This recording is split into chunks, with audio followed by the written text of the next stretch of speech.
I'm speaking. So the funny part of that is we had Barbara and I had a talk about this song because we never do the bridge. Now you know why.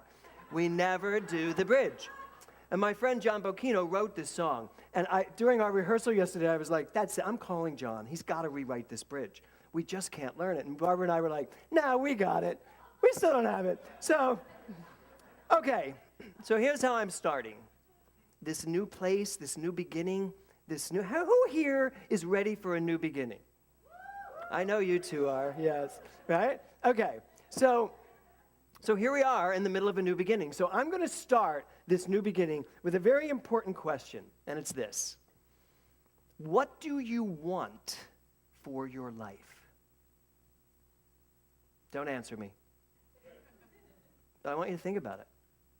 What do you want for your life? With all the stuff going on out in this world, sometimes we're not really even sure what we want. We're still going. We're kind of going on automation. We're just going, and we think we want this, and we're doing this, and we're doing this, and we're doing this. Do you ever just stop and go, wait a minute, do I even want this?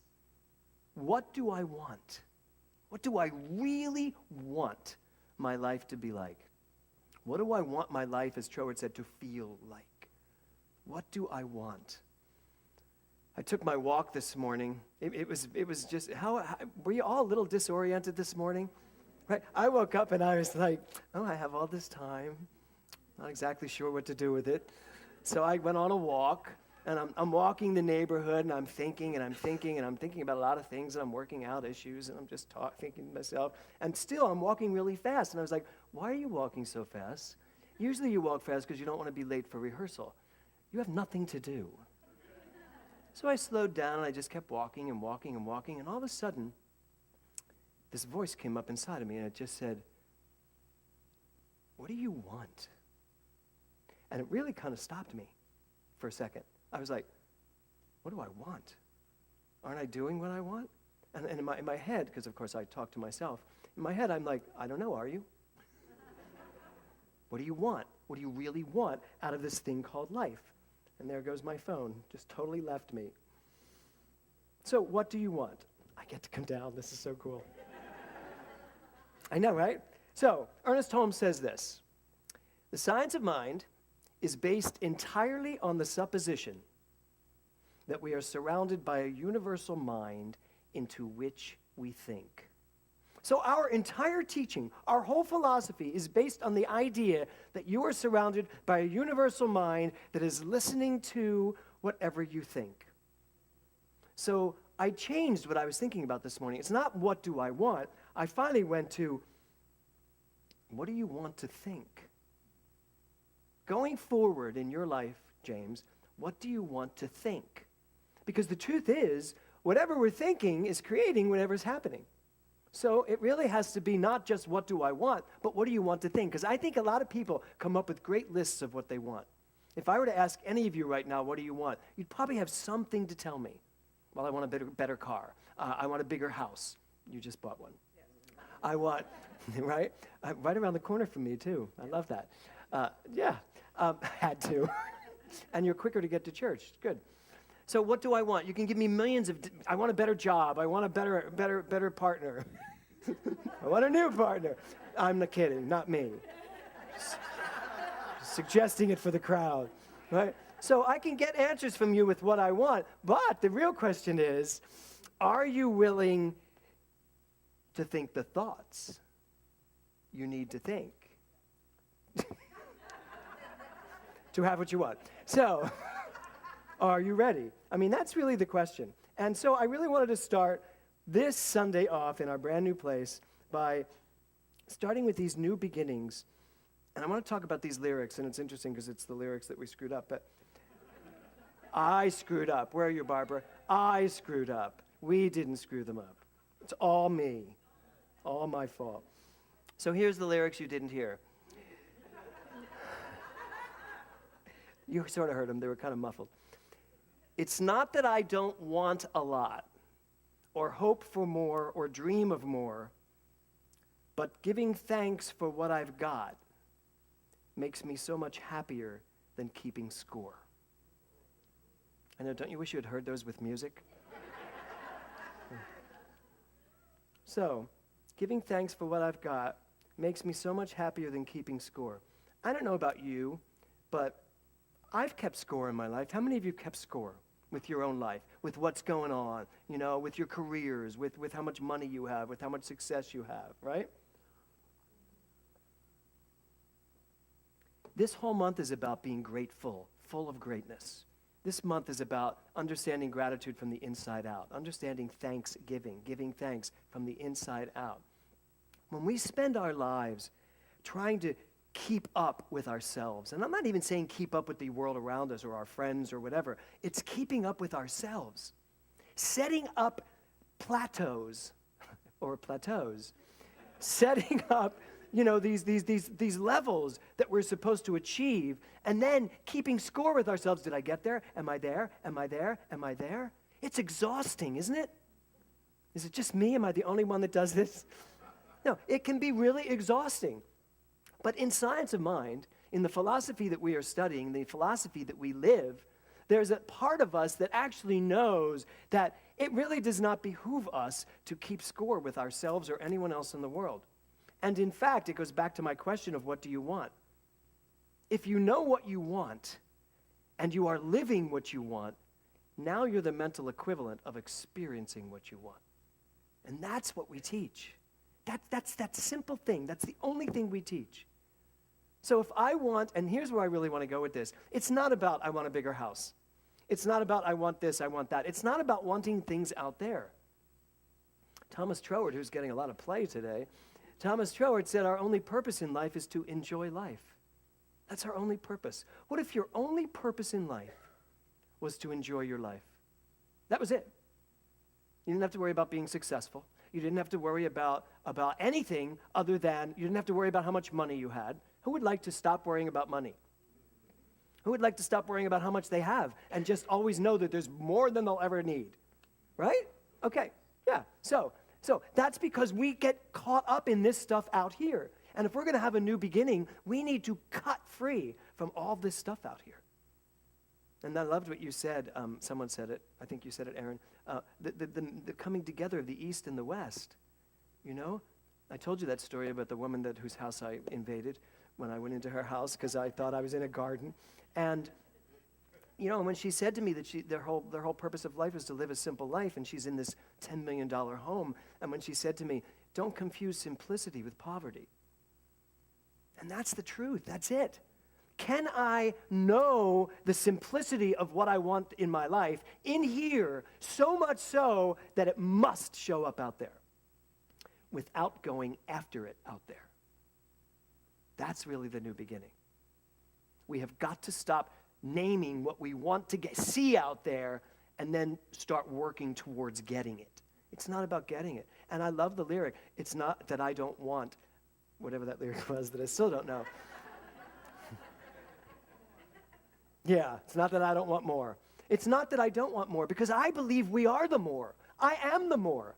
If I am the very essence of God, then I already am the more. But when I don't allow myself to know it, now I'm coming out there to look for it, to try to get it. So that's really what that lyric is all about. Are you willing to know what you want, but back it up, folks? Keep backing it up. Get away from the external world of things you think you want. Because for me, to quote a lyric from No No Nanette, Mark Wyrick, what time is that? Yeah. I want to be happy. I want to be... Anyway, I can't help tap dancing with that song, but that is what I want. I want to be happy. Who wants to join me in being happy? That's really it, isn't it? What else do you want besides being happy? And let me tell you something, more money is not going to make you happy, necessarily. It's not bad, but really, a lot of money doesn't make you a lot more happier. It really doesn't. Or more success, great success, that's not going to assure your happiness. But what's going to assure your success and what's going to assure your finances is for you to be happy. So that's why I'm saying, what do you want? What can we do this month with our gratitude? What can we do with our fullness of our greatness? What can we do to literally start moving that needle? To really start moving our lives in a different direction? Well, I really do think it starts with you deciding what it is you want. So, I think it's time for us to do things a little differently going forward. I think it's time for us to really get clear, not only on what we want and who we are, but to get clear on where the work is. When I taught CPR the last time, I gave a directive, which I'm going to give you for this entire month to use.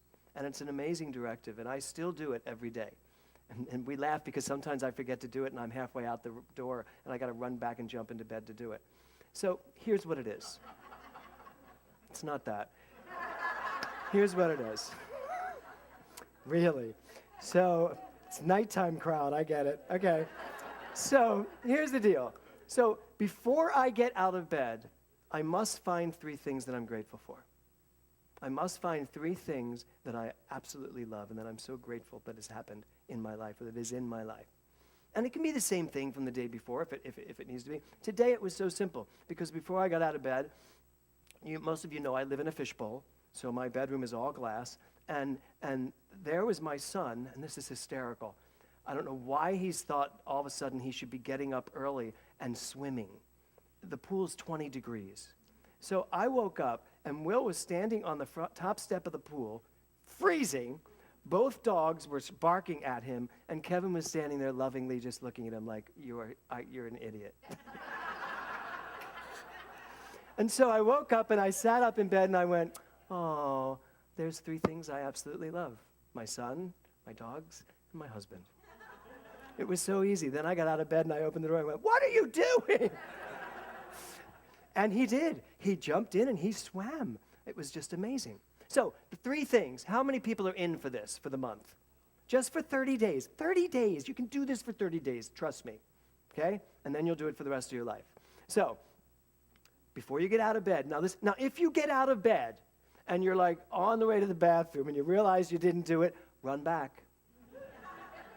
Just run back. Don't say, I didn't do it, because that's what happened to a lot of people. They went, well, I forgot, and then I thought, well, why do it? No, just jump back into bed and do it. And then before you go to bed that night, I want you to find 3 things that you are grateful for from that day. Now, that's not the same as the morning. The morning, you're just finding the 3 things in your life that you're grateful for. Finding 3 things that you are grateful for from that day. What went on during your day? You know what it's going to do for you? It's going to get you to live more consciously. It's going to get you to be awake and pay attention to what's going on in your life. And it's going to give you great bookends to how you live your life from the morning to the night. As I said earlier, it's been an amazing journey to this moment, to this night. And when I was at home, a lot of you probably don't know this, but I do have a little bit of a perfectionist thing going on. And when I was on my way here, I was like, okay, James, now, you could show up at this place and just be a terror and just be trying to make everything perfect. Or, rather than trying to make everything, is that what you two do? Yeah, okay, good. How many perfectionists do I have in the room? Great. We should have a meeting and figure out what's wrong with all these other people. So, totally kidding, sort of. But then before I left my house, I said, you know what? I can go over there and try to make everything perfect. Or I can go over to Beth Hillel, and, is that right, Al? Okay, Beth Hillel, and see the perfection in everything. Very different way of living your life. You can try to make everything perfect, or you can see the perfection in everything. And I got to tell you, I'm sure it changed the dynamic in this room because, it was just, I still wanted to get everything the way I wanted to get it, but there was such an easy way of doing it. Finding the perfection in things as opposed to trying to make things perfect is the same thing I'm talking about in what do you want and actually being what you want. instead of trying to make what you want happen. And I know that this science has been a lot over these years about how do we make let's create our lives. It's interesting because, Ernest Holmes says in the textbook, we create nothing. Do you know that? How many of you remember that quote from the textbook? Everybody that was in the class I just taught, and Jason. So we create nothing. We don't. We create nothing. We merely become in alignment with everything, and then we choose. That's it. So I don't have to create prosperity. I just become in alignment with it, one with it, and then I choose what I want. I don't have to create anything, but I do have to become equal to it. So that's what this gratitude month is going to be all about. You become equal to the great fullness that you are, and then you get to choose what you want in life. But first, you got to know what it is you want. So, 3 things in the morning, 3 things at night, and there was one little caveat. Throughout the day, I would like you to try this exercise of seeing the perfection in everything, even the things that don't seem too perfect. How many of you got some of that going on? Because I guarantee you, you can find the perfect in the imperfect. You really can. That's our job. That's who we get to be. So here we are, brand new beginning, a brand new diving board. You either are going to dive in, and I love this. I read this quote this morning from Ernest Holmes. He said, once you dive in, you cannot but be wet. Think about it.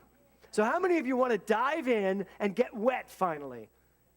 Just dive in and allow the wetness of spirit, that concretized energy that spirit is, that thing that sticks to you like water because it's who you are, it's what you are. That divine essence in you, that creativity in you, that when you tap into it, it lives you and you can stop all the hard work and all the stress and strain to be happy and healthy and rich and successful.